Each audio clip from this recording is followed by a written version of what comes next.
शुरुआत बड़ी खबर के साथ करें। विपक्ष पर यूपी के सीएम योगी आदित्यनाथ ने बड़ा हमला बोला। कहा एआई वीडियो बनाकर दुष्प्रचार किया गया। कहा अहिल्याबाई की प्रतिमा संरक्षित है। मुख्यमंत्री योगी आदित्यनाथ कल वाराणसी के दौरे पर थे।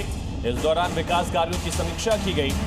मणिकर्णिका घाट के पुनर्निर्माण को लेकर विपक्ष पर सीएम ने निशाना साधा। कहा एआई वीडियो बनाकर दुष्प्रचार किया गया, जबकि मां अहिल्याबाई की प्रतिमा संरक्षित की गई। इस बात को कतई स्वीकार नहीं किया जा सकता है। ये चेतावनी उन लोगों को है जो झूठ फैलाने में लगे हुए हैं। दुष्प्रचार कर सनातनियों की भावना को ठेस पहुंचाने का काम किया जा रहा है। सीएम ने ये बात वाराणसी पहुंचने के बाद कही। साथ ही कहा कि साजिश रची जा रही है और इसीलिए उन्हें यहाँ आना पड़ा।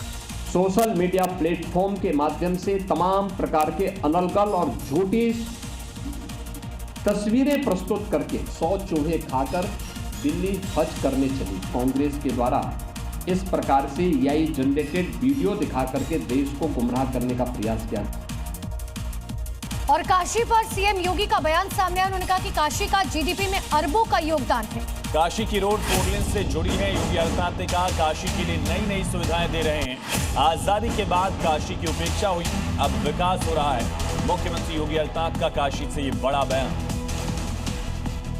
तो बड़ी जानकारी आपको दे रहे। देखिए, काशी को लेकर लगातार विवाद बढ़ता जा रहा है। स्थानीय लोगों का कहना है कि हम विकास का विरोध नहीं कर रहे, लेकिन हमारी आस्था का भी सम्मान होना चाहिए। और दूसरी तरफ सीएम योगी का ये बयान।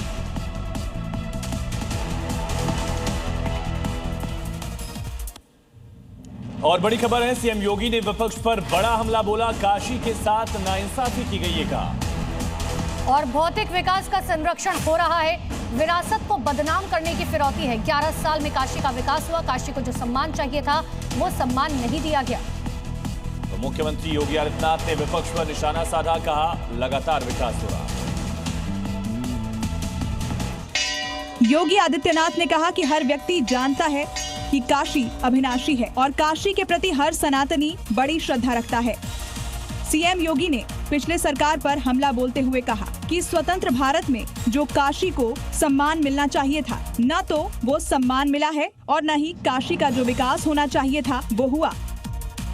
पिछले 11 साल के अंदर काशी एक बार फिर से अपने आध्यात्मिक और सांस्कृतिक विरासत का संरक्षण करते हुए उनका संवर्धन भी कर रहा है और भौतिक विकास के कार्यों के माध्यम से नई ऊंचाई को भी प्राप्त कर रहा है।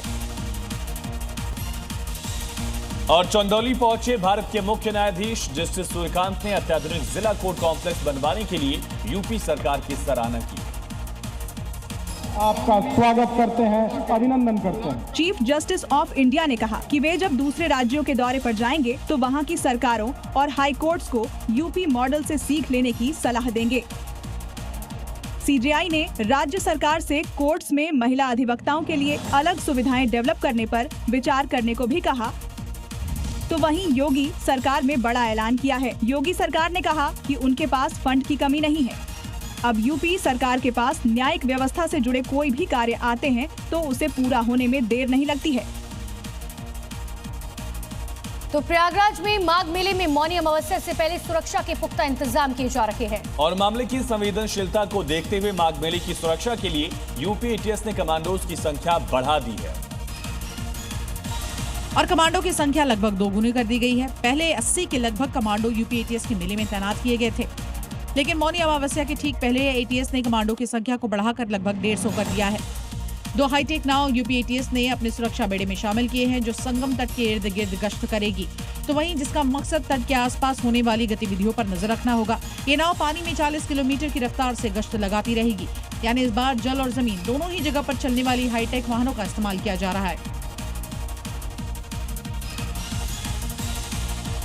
और यूपी के संभल से इस वक्त की बड़ी खबर है, सरकारी जमीन पर अवैध मदरसा बनाया गया था और अवैध मदरसा बनाकर उसे कब्जा किया गया। मदरसा कमेटी को नोटिस जारी होगा। अवैध घर के मालिक को भी नोटिस जारी होगा। अवैध कब्जा हटाने का नोटिस जारी किया जा चुका है। सरकारी जमीन पर मदरसा बनाया गया और साथ ही संभल में अवैध घर बनाकर भी यहाँ कब्जा कर लिया गया है। संभल में लगातार बुलडोजर गरज रहा है। अब इसको लेकर भी नोटिस जारी किया जाए। हजरतनगर गढ़ी गांव में सरकारी जमीन पर अवैध कब्जा कर बनाए गए मदरसे का बड़ा हिस्सा और अवैध मकान बुलडोजर एक्शन की जद में आ गए हैं। राजस्व विभाग की टीम ने मौके पर पहुंचकर सरकारी जमीन पर अवैध कब्जे की पैमाइश की और अब जल्द ही मदरसा कमेटी और अवैध मकान के मालिक को अवैध कब्जा हटाने के लिए नोटिस जारी करेगा। अगर तय समय में अवैध कब्जे को नहीं हटाया गया तो स्थानीय प्रशासन बुलडोजर एक्शन करेगा, जिसमें मदरसा कमेटी और अवैध मकान मालिक को भारी नुकसान होगा। संभल में पौराणिक धर्म स्थलों और प्राचीन कूपों के जीर्णोद्धार के बाद अब प्रशासन की एक नई पहल दिख रही है। प्रशासन ने संभल की धार्मिक विरासत से लोगों को रूबरू कराने के लिए पौराणिक धार्मिक स्थल और प्राचीन कूपों पर धार्मिक चित्रों को बनवा रहा है। साथ ही अन्य इमारतों पर देश की आजादी के लिए कुर्बानी देने वाले क्रांतिवीरों की पेंटिंग बनवाई जा रही है। संभल में खोजे गए पौराणिक धार्मिक स्थल और प्राचीन कूपों के जीर्णोद्वार के बाद सीएम योगी के निर्देश पर ये पहल की गई है। पहले चरण में यम तीर्थ कूप, चतुर्मुख कूप, श्री हरिकल्की मंदिर की दीवारों पर धार्मिक पेंटिंग बनवाई गई है।